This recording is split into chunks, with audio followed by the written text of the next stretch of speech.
Welcome to my YouTube channel Monika study centre में आपका स्वागत है। आज हम शुरू करेंगे क्लास 7th का chapter number 4 exercise 4.1 simple equation का question number 4। Question number 1 to 3 मेरी प्रीवियस वीडियो में आपको मिल जाएंगे। तो चलिए क्वेश्चन नंबर 4 रीड कर लेते हैं। Right equation for the following statements. देखिए कुछ स्टेटमेंट्स दी गई हैं जिसमें मुझे क्या लिखनी है, इक्वेशंस। बहुत सिंपल होती है इक्वेशन बनाना। अगर आप उन्हें क्लियरली समझेंगे तो आप इजीली उनको इन इक्वेशंस को जो है बना पाएंगे। तो चलिए स्टार्ट करते हैं। फर्स्ट इक्वेशन देख लेते हैं। The sum of numbers x and 4। देखिए सबसे पहले तो आप देखिए सम लिखा है। सम का मतलब क्या हुआ, प्लस करना। सम ऑफ नंबर्स यानी कि नंबर्स का सम है, यानी प्लस है। कौन सा नंबर है, x and 4। तो लिख लेंगे x प्लस में 4। सम ऑफ नंबर हो गया इज 9 यानी कि 9।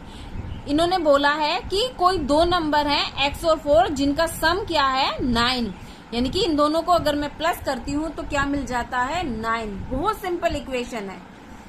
नेक्स्ट देखिए 10 टाइम्स a।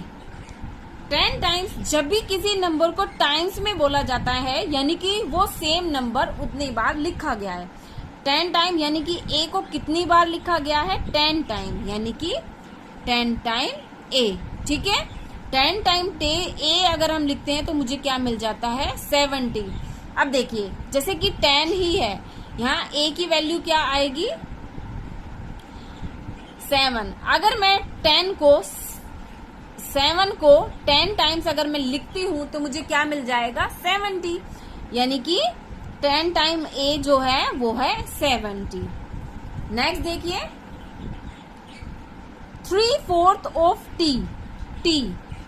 3/4, पहले 3/4 को समझिए। ये 3 है, इसके 4 पार्ट। क्लियर। 3/4 किसका, ऑफ t। ऑफ का मतलब हमेशा मल्टीप्लाई होता है t।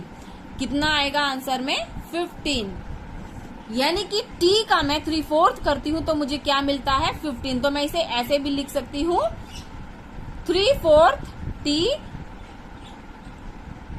इज इक्वल टू में 15। नेक्स्ट देखिए 1/4 of a number x। 1/4 of a number x। x का यानी कि एक नंबर क्या है x, उसका क्या करना है हमें 1/4। 1/4 ऑफ का मतलब क्या हुआ, मल्टीप्लाई ऑफ अ नंबर क्या है x, यानी कि 1/4 of a number x। Answer क्या देता है हमें, सॉरी अभी आगे है 1/4 ऑफ अ नंबर x -4। क्या है यहाँ पे माइनस में 4। 1/4 of a number x -4 gives 4। अगर किसी नंबर का मैं 1/4 करती हूँ और उसमें से -4 करती हूँ तो मुझे क्या मिल जाता है 4। इसको हम ऐसे लिख लेंगे x अपॉन में 4, यानी कि x का मैं 4 पार्ट कर दिया और माइनस में 4, तो आंसर मिल जाता है मुझे 4। 5 देखिए if you take away 6 from 6 time y, यानी कि 6 को हमें किस में से निकाल लेना है 6 टाइम y। 6 टाइम y लिख लेंगे, ठीक है। उसमें से क्या इन्होंने क्या बोला, इफ यू टेक अवे 6, इसमें से हमें क्या निकाल लेना है 6। यू गेट 60, तो हमें क्या मिल जाएगा 60। फिर से देख लेते हैं if you take away 6 from 6 time y, यानी कि 6 को हमें किस में से निकालना है 6 टाइम y में। 6 टाइम y कैसे लिखेंगे 6y, माइनस में से इसमें से क्या निकाल लेना है 6, तो हमें क्या मिल जाता है 60। बहुत सिंपल इक्वेशन है। अब नेक्स्ट देखिए if you add 3 to 1/3 of z। वो कह रहा है कि अगर आप 3 को ऐड करते हो किसमें 1/3 ऑफ z। सबसे पहले हम z का 1/3 कर लेते हैं, तो z इंटू में 1/3, या तो आप ऐसे लिखिए या फिर डायरेक्ट कर दीजिए x अपॉन में 3, ये भी 1/3 ही होगा। ऐड करना है 3 को, x अपॉन में 3 प्लस में 3। If you add 3 to 1/3 of z, 1/3 of z हमने ऐसे ही हो गया x अपॉन में 3 और इसमें ऐड क्या करना है 3, यू गेट 30। तो इसमें हम क्या मिल जाएगा 30। ठीक है, नेक्स्ट देखिए 2 subtract from y is 8। अगर आप 2 को सब्ट्रैक्ट करते हो y में से तो आपको क्या मिल जाता है 8। अब देखिए y इसमें से फ्रॉम y है तो यानी कि y में से क्या माइनस कर लेना है 2 सब्ट्रैक्टेड फ्रॉम y इज 8। तो आंसर क्या आना चाहिए 8। अगर आप y में से 2 को माइनस कर देते हो तो आंसर आ जाएगा 8, यानी कि y की वैल्यू क्या होनी चाहिए 10 में से 2 माइनस करने पे ही हमें क्या मिलेगा 8। नेक्स्ट देखिए the number b divided by 5। एक नंबर है b, ठीक है, डिवाइडेड बाय 5। इसको किससे डिवाइड किया गया है 5 से, और क्या आंसर मिल जाता है हमें 6। देखिए b को अच्छे से लिखिए क्योंकि b और 6 में थोड़ा कंफ्यूज हो जाते हैं। तो b को अगर मैं 5 से डिवाइड करती हूं तो मुझे क्या मिल जाता है 6। ये देखिए 7 times m plus 7 time m अभी बताया कैसे लिखेंगे, 7 टाइम m ऐसे हो गया 7m। इसमें क्या प्लस कर देना है प्लस में 7। तो आपको क्या यू गेट यू 77। अब देखिए क्वेश्चन नंबर 4 हमारा यहीं पे सोल्व होता है। अगर आप इक्वेशन को सोल्व करके देखेंगे तो आपको आपका आंसर वहीं पे मिल जाएगा। क्वेश्चन नंबर 5 देख लेते हैं। क्वेश्चन नंबर 5 देखिए, right the following equation in statement form. देखिए अब इसमें इक्वेशन जो दी गई है उनको स्टेटमेंट फॉर्म में दिया हुआ है। पहले स्टेटमेंट दी हुई थी उनको इक्वेशन में डालना था, और अब इक्वेशन दी हुई है इनको स्टेटमेंट में डालना है।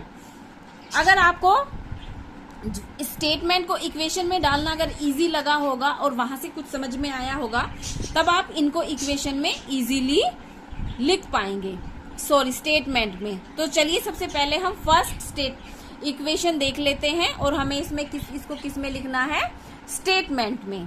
देखिए p में क्या प्लस हो रहा है 4, और आपको कितना मिल रहा है 15। तो आप लिख सकते हैं क्योंकि ये प्लस है, द सम ऑफ 2 नंबर।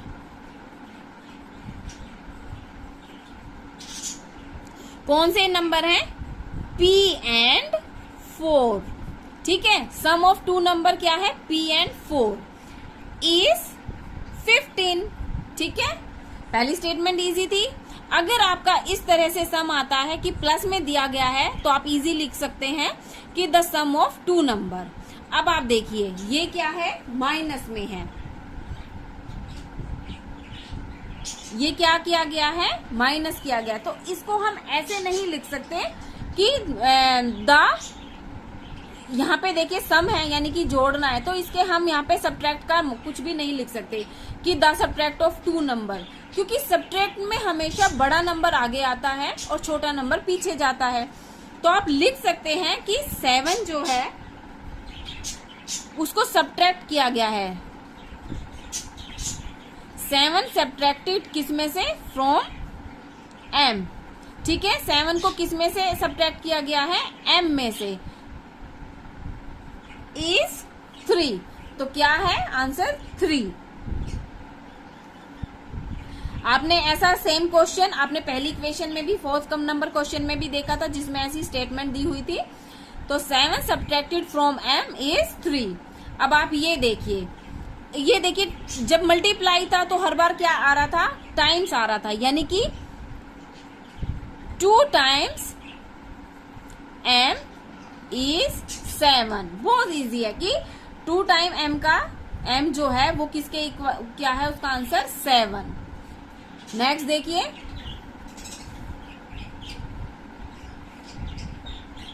अब यहाँ पे दिया गया है m अपॉन में 5 इज इक्वल टू में 3, यानी कि m को इसके साथ m 5 से क्या डिवाइड किया जा रहा है, सॉरी m को क्या किया जा रहा है 5 से डिवाइड। जब आपने इक्वेशन देखी होगी कि m को कितने पार्ट में डिवाइड किया जा रहा है, 5, तो लिख देंगे 1/5 ऑफ m। m का 1/5 कितना है, इज 3। m का 1/5 कितना है, 3 है। देखिए अब इस क्वेश्चन को पहले ध्यान से समझिए। यहाँ 5 है तो मैंने 1/5 किया। अगर यहाँ पे 4 होता तो मैं 1/4 बोलती। अगर यहाँ पे 2/3 होता तो बोलते 2/3। अगर 3/4 होता तो बोलते 3/4 ऑफ m। तो यानी कि 2 नंबर जो भी होते मल्टीप्लाई में उसे ही हम लिख देते यहाँ पे। अब ये वाला देखिए, यहाँ पे है 3m/5, ठीक है। अभी मैं जैसे बता रही थी तो ये लिखेंगे 3, ये नंबर देखिए 3/5 ऑफ m। m का क्या है, 3/5 है, इज 6। कितना सिंपल है, 3/5 ऑफ m इज 6, ठीक है। नेक्स्ट देखिए, ये भी बहुत सिंपल है। इसको हम कैसे लिखेंगे, ये देखिए 3p के साथ क्या हो रहा है, मल्टीप्लाई। तो जो मल्टीप्लाई होता है उसे हम टाइम्स में लिखते हैं। 3 टाइम्स ऑफ p, p का 3 टाइम हुआ है ना, एड 4 इज 25। यानी कि 3 टाइम ऑफ p और एड 4 इज 25। उसमें ऐड क्या कर देना है, 4, और हमें क्या मिल जाएगा, 25।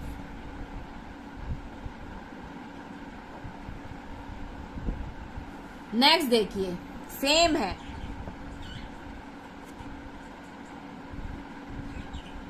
अब आप देखिए ये वाला सेम क्वेश्चन ऐसे नहीं आएगा, क्योंकि मैंने जैसे बताया सब्ट्रैक्ट को हम पहले सब्ट्रैक्ट लिखेंगे, यानी कि 2 सब्ट्रैक्टेड।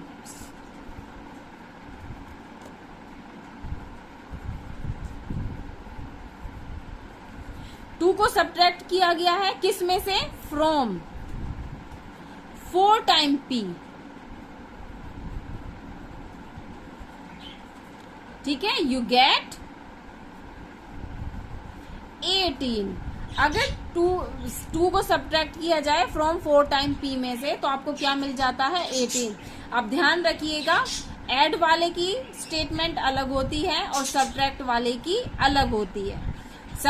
ऐड तो हम डायरेक्ट लिख सकते हैं, ऐड 4, लेकिन सब्ट्रैक्ट जो है कोई नंबर किसी के अंदर से सब्ट्रैक्ट किया जाता है तब स्टेटमेंट चेंज हो जाती है। नेक्स्ट देखिए, लास्ट है ये p/2 प्लस में 2, आप लिख सकते हैं हाफ ऑफ p, यानी कि p का हाफ ऐड 2। p के हाफ में क्या ऐड कर देना है, 2, यू गेट 8। अगर आप p का हाफ करते हैं और उसमें 2 को ऐड कर देते हैं तो आपको क्या मिल जाता है, 8। स्टेटमेंट देखिए आप चेंज भी कर सकते हैं, आप ऐसे लिख सकते हैं add 2 to half of p, यानी कि 2 को ऐड करो किसमें, हाफ ऑफ p,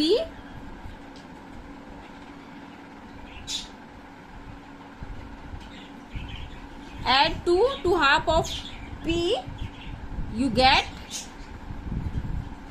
8, ठीक है। यहाँ पे ऑफर नंबर हमने इसमें इसलिए नहीं दिया क्योंकि यहाँ पे p ऑलरेडी दिया हुआ है। अगर ऑफर नंबर जैसे कुछ भी है तब हम उसकी वैल्यू को xy मान लेते हैं। क्वेश्चन नंबर 6 देख लेते हैं, setup an equation in the following cases. अब देखिए यहाँ पे इक्वेशन चेंज है, अब हमें इसकी ये स्टेटमेंट जो है इसमें इक्वेशन बनानी है। तो चलिए फर्स्ट क्वेश्चन देख लेते हैं। Irfan says that he has 7 marbles more than 5 time the marble Parmeet has. Irfan has 37 marbles, take m to be the number of Parmeet marble. अब क्वेश्चन को ध्यान से समझिए, क्वेश्चन में क्या कह रहा है कि इरफान कहता है कि उसके पास परमीत से 7 मार्बल ज्यादा हैं than 5 time the marbles Parmeet has, यानी कि परमीत के पास जितने भी मार्बल हैं उसका 5 टाइम करो और उसमें 7 ऐड कर दो। उतने मार्बल किसके पास है? इरफान के पास। तो हमें किसके मार्बल निकालने हैं? परमीत के, क्योंकि हमें किसके मार्बल नहीं पता है? परमीत के। तो चलिए इसको सोल्व कर लेते हैं। अब देखिए इरफान ने क्या बोला था कि हमें किसके मार्बल नहीं पता है? परमीत के। इफ परमीत हैज मार्बल, इन्होंने क्या बोला है इसको? एम। परमीत के मार्बल के लिए हमें क्या लेना है? एम। तो अब स्टेटमेंट बनाएंगे। देखिए इरफान ने कहा है कि उसके पास, ये देखिए परमीत के पास कितने मार्बल हैं? एम। उसमें 7 मोर, यानी कि 7 को ऐड कर देंगे, देन 5 टाइम, इसका 5 टाइम कर देंगे। इतने मार्बल किसके पास है? इरफान के पास। और इरफान के पास कितने मार्बल बोले हैं उन्होंने? 37। तो ये क्या हो गई है? स्टेटमेंट हो गई है कि परमीत के पास जो मार्बल है उसका 5 टाइम और ऐड 7 इक्वल किसके है?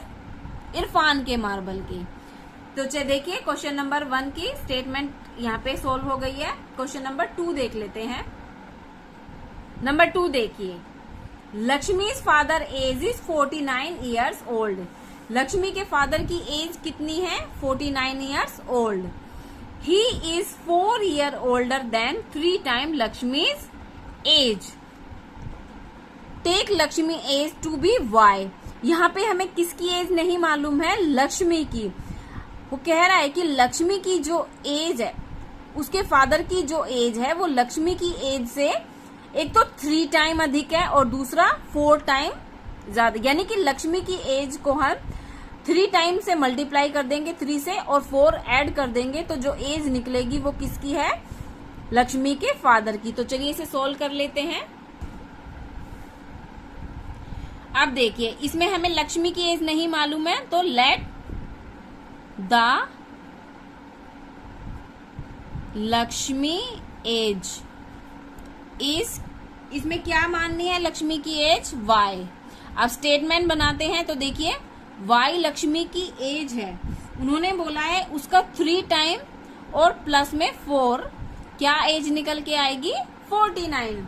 यानी कि लक्ष्मी की एज को 3 टाइम करके और 4 टाइम ओल्डर, तो उसके लक्ष्मी की फादर की एज कितनी है? 49। तो देखिए क्वेश्चन नंबर 2 की स्टेटमेंट क्लियर हो गई है, सॉरी इक्वेशन।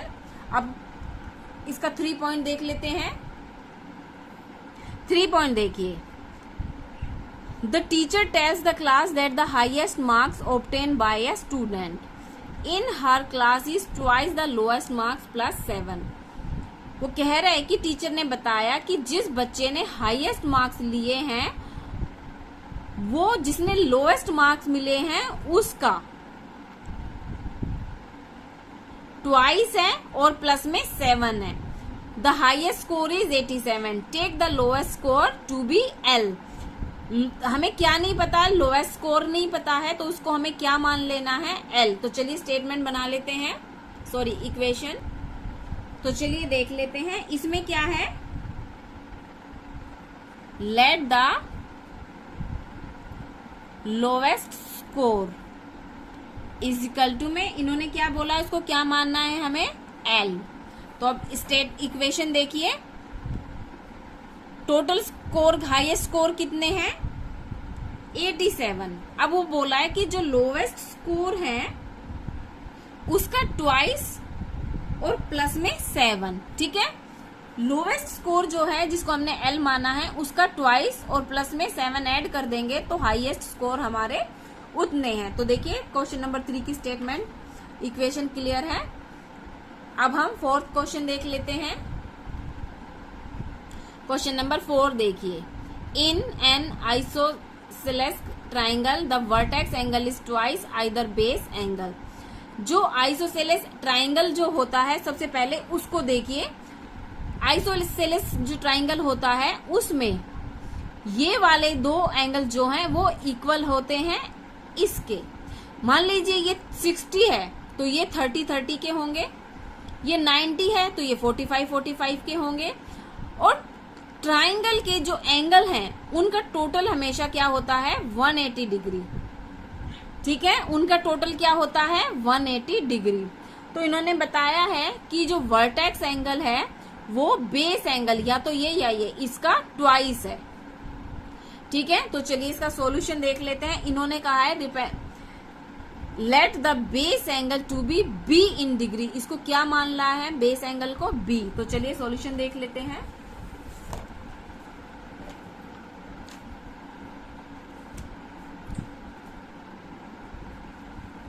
अब देखिए, पहले हम यहां पे ट्राइंगल बना लेंगे।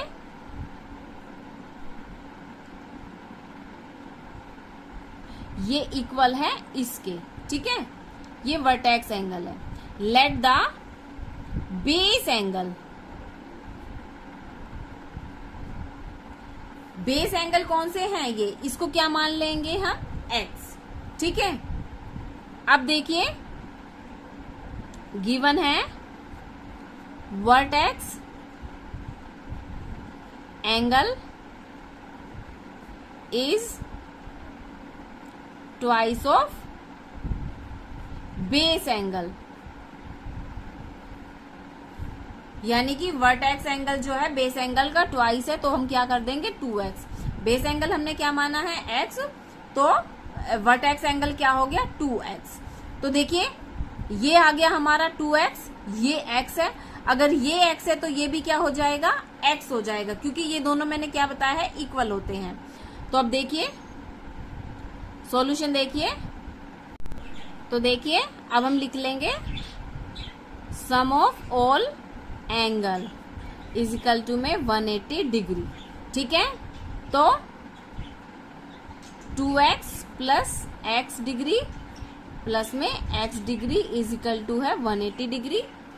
क्योंकि ये सारे वेरिएबल सेम हैं तो हम इन्हें प्लस कर सकते हैं, या फिर आप ऐसे कह सकते हैं कि x कितनी बार है, यहाँ 2 टाइम्स 1 and 1 कितना हो गया 2, 3 and 4, यानी कि 4x degree is equal to में 180 डिग्री। ये हमारा यहाँ पे आंसर क्लियर हो गया है। जो स्टेट इक्वेशन है वो है 4x डिग्री 180 डिग्री। लेकिन इसमें क्या बोला था कि हमें इसका बेस एंगल क्या लेना है b। ठीक है, तो आप इसकी इक्वेशन में सब में 2b ऐसे डालिए, और ये वाला देखिए 2b प्लस में b प्लस में b इज इक्वल टू में 180 डिग्री। तो ये आएगा 4b degree is equal to में 180 डिग्री। यहाँ हम late the base angle x ना लेके b लेना है, वो क्वेश्चन में पहले ही बोला गया है। तो let the base angle b, तो गिवन वर्टेक्स एंगल ट्वाइस जो बेस एंगल का, तो ये क्या आ गया इसका 2b आ गया है। ठीक है, तो sum of all angle 2b plus में b डिग्री प्लस में b, तो ये देखिए आपका आ गया है 4b 180 डिग्री। जब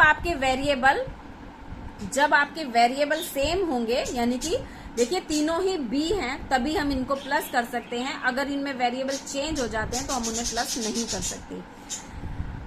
क्वेश्चन नंबर 6 और एक्सरसाइज 4.1 यहीं पे कंप्लीट होती है। अगर आपको ये क्लियर होता है, अगर आपको कोई डाउट है तो प्लीज कमेंट बॉक्स में जरूर बताइएगा, और मेरे चैनल को प्लीज लाइक कीजिए एंड सब्सक्राइब कीजिए। Thank you.